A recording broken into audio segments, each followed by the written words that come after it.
अस्सलाम वालेकुम दोस्तों।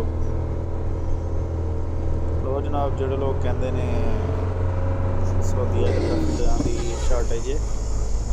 अज कुछ एरिया सी खुबर के नाल अजीजिया दमाम का करनेश ते समझ लो हारमोन के कोल अजीजिया इस साइड ते आए दे हैं। तो बड़ा खूबसूरत नज़ारा है, ग्रीनरी भी है, दूसरा सैंड भी है, मुख्तलिफ इत्थे एटमोसफेयर है।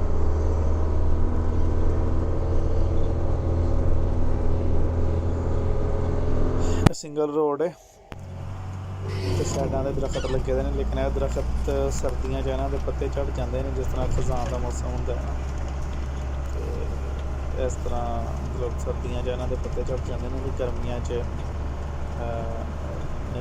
सही सब्ज़ हो जाते हैं हरे होंदे ने। नैक्सट अगे तुहानूं दिखाने दरख्त बहुत ज़्यादा इस एरिए ते ना एक्चुअली महल ने बादशाहां दे वज़ीरां दे जेह्ड़े सऊदीया दे ने। ते आउट एरिया थोड़ा बैक साइड तो दे एक सिंगल रोड आ रहा है, बड़ियां गड्डियां दे लंघन वास्ते रस्ता बनाया था उन्होंने। लो जनाब अगे वेखो इंशाल्लाह बहुत खूबसूरत माशाल्लाह दरख्त ही दरख्त है, एडा के हरियाली ज़बरदस्त जहा माहौल बनाया था। यह देखो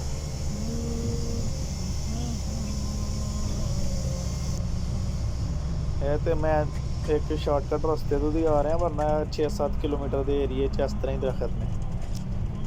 यही वजह है कि सऊदीया का मौसम पहले दिन इस वक्त बहुत ज़्यादा चेंज हो गया था। मेरे राइट साइड पे एक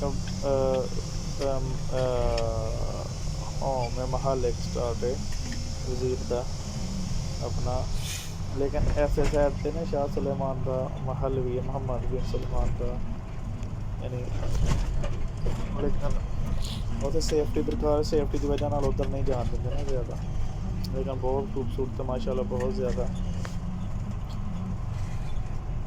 बस कहने का मकसद है कि बहुत ज़्यादा खूबसूरती है, लेकिन जिन्होंने बेचारिया ने आना ही कंपनियां के वीज़े दे तो बाहर नहीं निकलना, उन्होंने तो ज़ाहिर है जी अगर वो जेड़ी साइड पर हो रहे उन्होंने वास्ते तो सऊदीया हो ही है।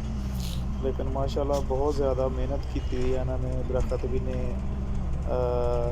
ग्रीनरी, रेत, समंदर, बहुत ज़बरदस्त माहौल बनाया था। हूँ तो वैसे ना गर्मी है ना सर्दी है, नॉर्मल जहा मौसम है, तो माशाल्लाह बड़ा प्यारा मौसम बनया था।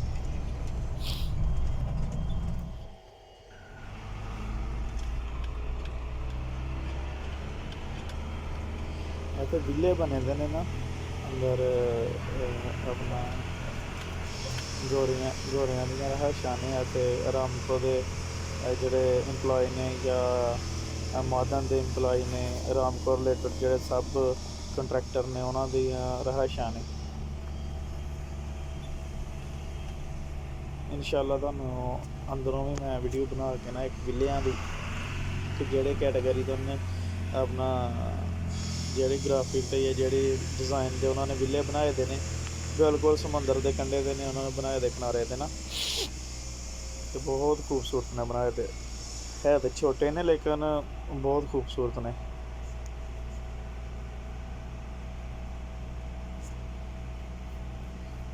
कोई तरह के विले ने ब्लैक कलर च ना, इंशाल्लाह उन्हों की भी वीडियो बना के टाइम मिले तो फिर इंशाल्लाह अपलोड करांगे। एक्चुअली मेरिया वीडियो सारिया रियलिटी रिलेटिड होंदिया ने, ये कोई एडिटिंग कोई अपना शो पीस नहीं है। जेड़ा जिस तरह की वेखेगा इंशाल्लाह उन्होंने इस तरह का सऊदीया लगेगा, सब्ज़ बाग नहीं वेखने। बाकी इंशाल्लाह मज़ीद रियलिटी नाल तो सही वीडियो बनावांगे, आइए तो स्टार्ट आएंगे।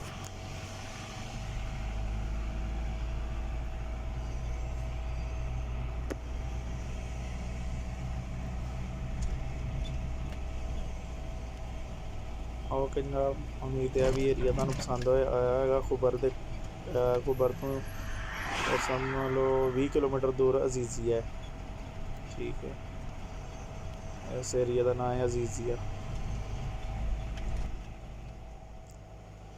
ओके जी, thank you so much for watching video. अल्लाह हाफिज़।